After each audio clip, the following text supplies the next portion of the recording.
work. So, this is just sort of like a speech or something.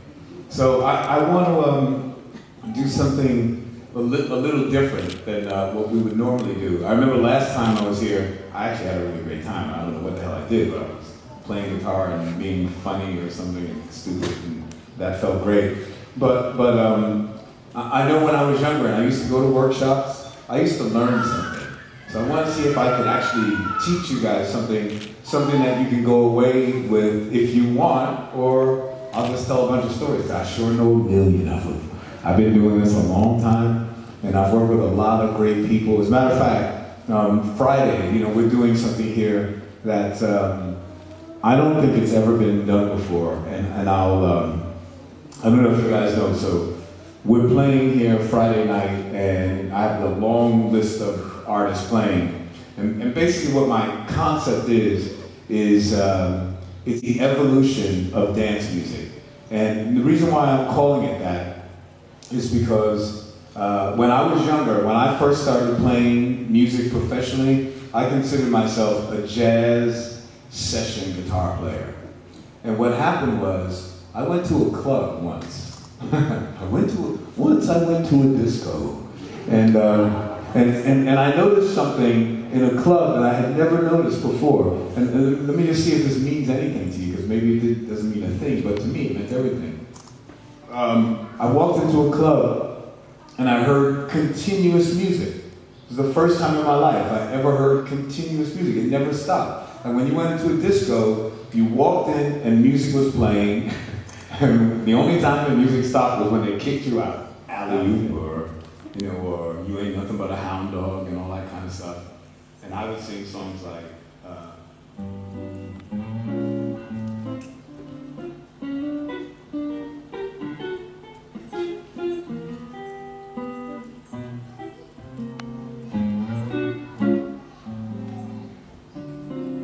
have you got a penny, penny?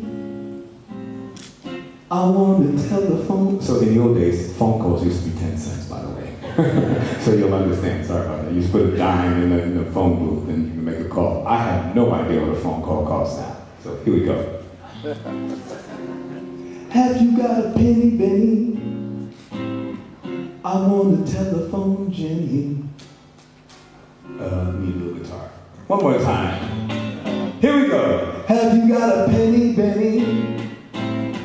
I want to telephone Jenny, and I just got 9 cents to my name. Have you got a penny, Benny? I want to telephone Jenny, and I just got 9 cents to my name. Well, went to the bank, they had none to spare. I looked up on the shelf, but the doggone thing was bare. Have you got a penny, Benny? I want a telephone, Benny. And I just got 9 cents.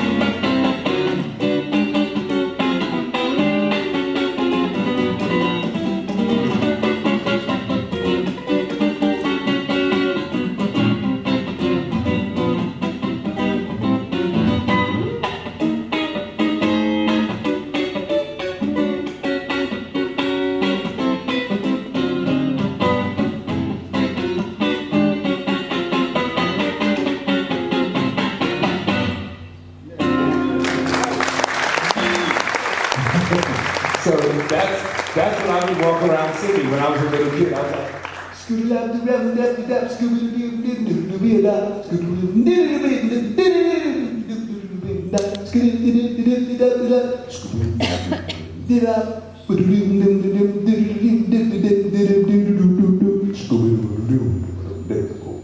my little friends are like, what's up with this dude?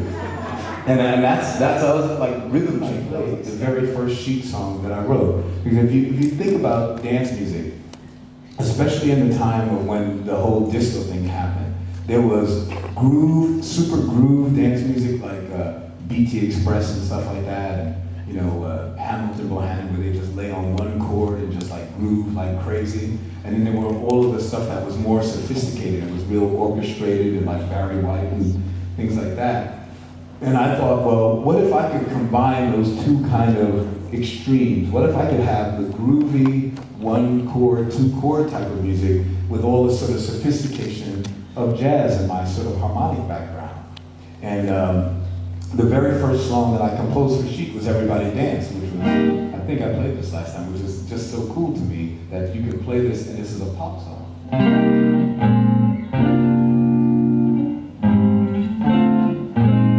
Yeah, it's not your average kind of pop song, you know. These are sort of like, and you can hear from when I was playing the rhythm changes, you know, I like inversions, so you know, I could, well, anyway, I could go nuts on a song.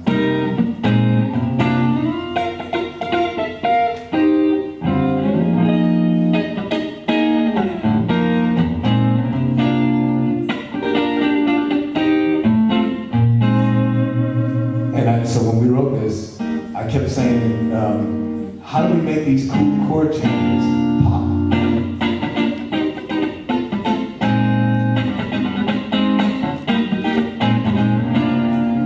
Because that could be a jazz song. So I just wrote a simple melody. I wrote, everybody dance, do-do-do, clap your hands. Everybody dance. And I realized that there was a real marriage. You know, you could do chord changes like, you know, I mean, how many pop songs do you go, all right, my man, ladies and gentlemen, we got this new pop song here, let's go. Yeah, man, it's got a D minor 11 with an A in the bass, man, you know, to a B flat 11. Yeah, man, all right. Number one on the charts, everybody can dance to it. So we realized that we could do hip harmonic stuff. You know, the very first, so that was the first song that I wrote, but the first song that we got to deal with was, believe it or not, just a two chord song, right? Which just went.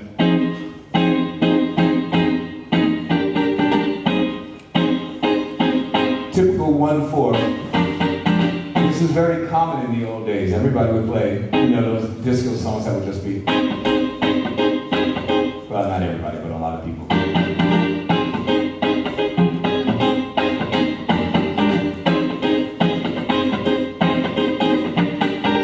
So the way that I made it interesting for me, just because of my background, I would play.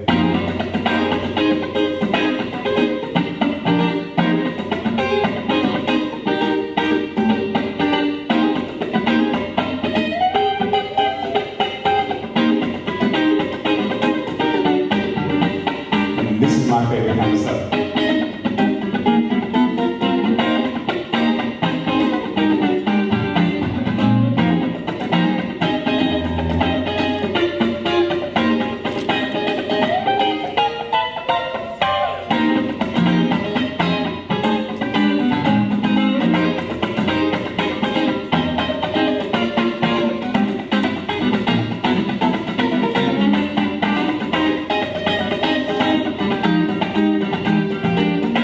And the thing is that you can get away. You can actually, in pop music, people never thought you could do like these kinds of substitutions. Like you can go, but you could. You know, we could go. You know, because it's just moving very fast as a passing chord. Landing, and you know, and because I established that whole 13 right at the beginning, you know, it starts out with. So you hear that harmony right away. So once you establish that, you can, as we all know, whoever's a musician here, once you're playing a dominant chord, you can put any extension in almost and get away with murder. And so that's what made our form of dance music interesting to me. And we never stopped evolving. We never just settled, because that's where we started. So if we start like that, you can imagine where we ended up. So the album that the gentleman was talking about is actually a record I can't wait to you know, have the time to finish, because it really did take us in an interesting place. Just for the hell of it, now that I have my guitar in my hand, a lot of people don't realize that Chic compositions, when we started writing for people, first of all, does everybody in this room sort of know what I do? No, seriously, you know, because sometimes you don't know if a person just knows you from Chic, which is okay. I'm very proud to be in Chic. But the fact that I've written a lot of songs for other people, and also I came up at a point where being a record producer was a very, it was a great job, it was a great career. So I got paid at the top of the food chain, you know, as a producer. So I co-wrote almost every song I produced. Very rarely did I walk in and the song was right and we just go, okay, do that. So I was always writing and rewriting and doing this stuff for tons of people. And that's why in our live show, you know, you hear us play all these different songs because I feel they're just as much my children as the songs that I did in my own band. So, you know, when we wrote for bands like, for groups like Sister Sledge, there was one style of writing. When I wrote for Diana Ross, there was a completely different style of writing, even though it's all sort of Nile Rodgers Chic based. But I don't know if people think, that I don't know if you realize how weird my songs are. They're really weird. They're not, I don't write regular pop songs. I don't know how to do that. So even a song like Upside Down, we were playing it the other day, and we were freezing. We were outdoors in England, and it was really cold. I couldn't believe that that's their summer. And some kids were at the front of the stage while I was playing. We were playing Upside Down, and it was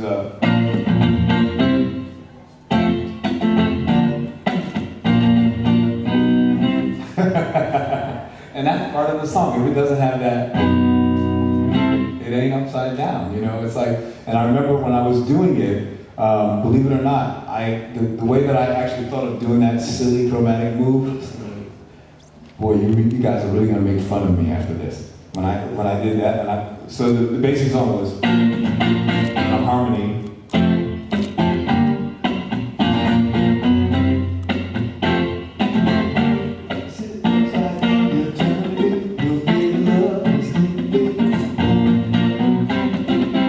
So I was watching this country guy, and he went.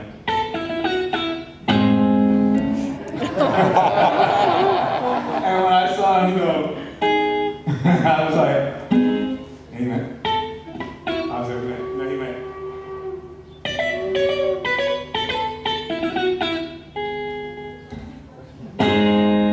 And he went. And I was like going, wow. I was like, oh, that's cool. I go.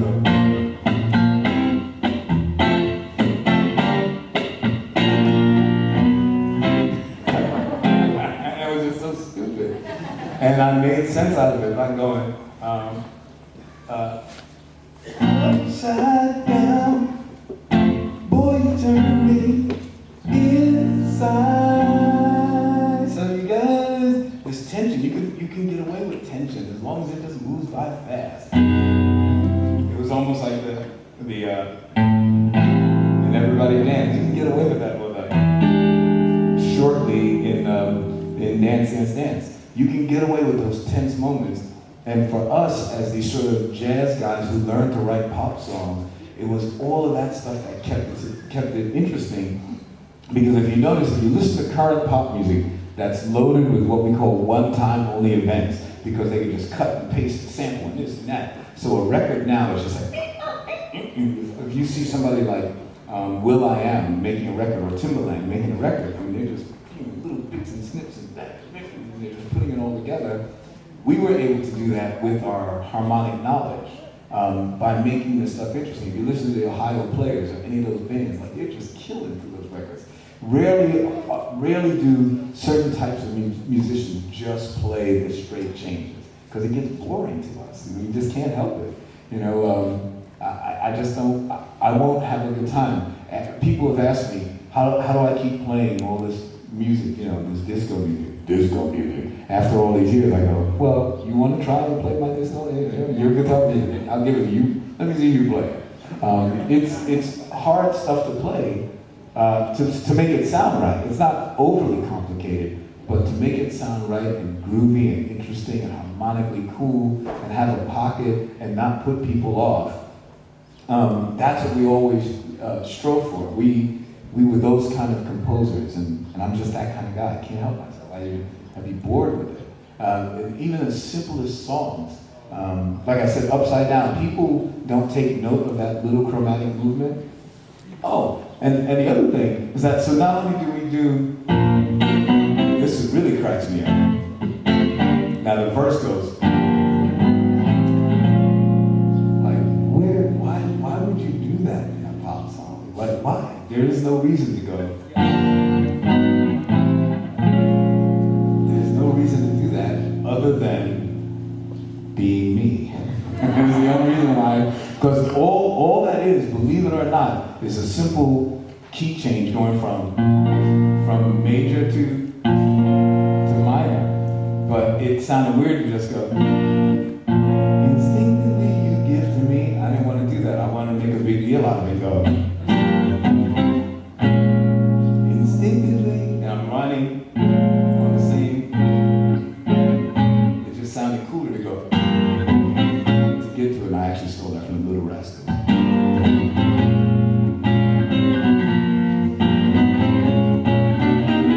So anyway, that's just sort of all a part about the DNA that we're cut from. You know, David Bowie said something really interesting to me the first time I met him. He said, if you come from art, you'll always be associated with art. So I guess I come from jazz, and no matter how far I try and get away from it, I'm always drawn, like they said in The Godfather, they keep pulling me back. Even when I write pop songs, I pull back to jazz and that kind of interesting harmonic construction, because that's just what sounds good to me. I'm going to give you the physical example of Let's Dance, how we started this thing. So when David, I think I need to be a little more in tune, because I don't want to make fun of a person's music and I stink myself. So anyway. David Bowie said something really interesting to me the first time I met him. He said, if you come from art, you'll always be associated with art. So I guess I come from jazz, and no matter how far I try and get away from it, I'm always drawn, like they said in The Godfather, they keep pulling me back. Even when I write pop songs, I pull back to jazz and that kind of interesting harmonic construction, because that's just what sounds good to me. I'm going to give you the physical example of Let's Dance, how we started this thing. So when David, I think I need to be a little more in tune, because I don't want to make fun of a person's music and I stink myself. So anyway, when just to show you about evolution and how things are not only always evolving, music is evolving, people are evolving, our emotions, everything is evolving. But the style of the genres. So, you know, no one would ever call David a disco musician or a R&B musician or whatever.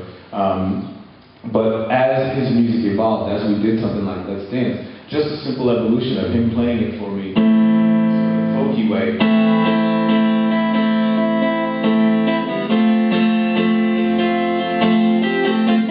He played something like that, and then right away, the first thing I did was, instead of keeping it in A minor, even when I tried to play it here, it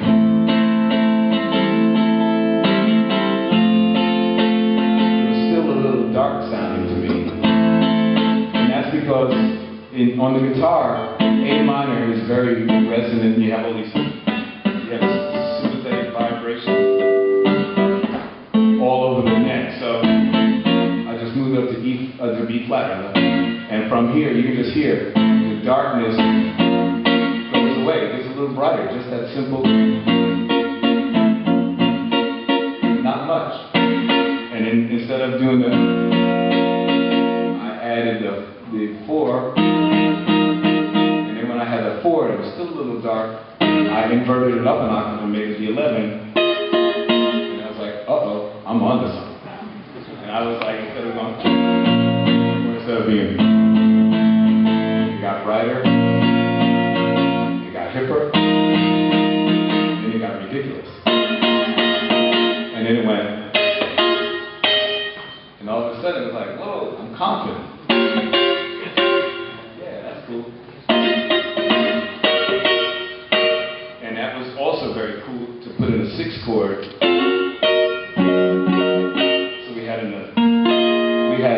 Now this is David Bowie, right? David Bowie, rock star, Ziggy Stardust, blah, blah, blah. Now all of a sudden, check out his chord changes. B flat minor 11. I dig this one. So we get B flat 13, B flat minor 13, 6-chord to a straight minor 7. So we resolve it back to a simple straight minor 7. Like, whoa, David Bowie. And then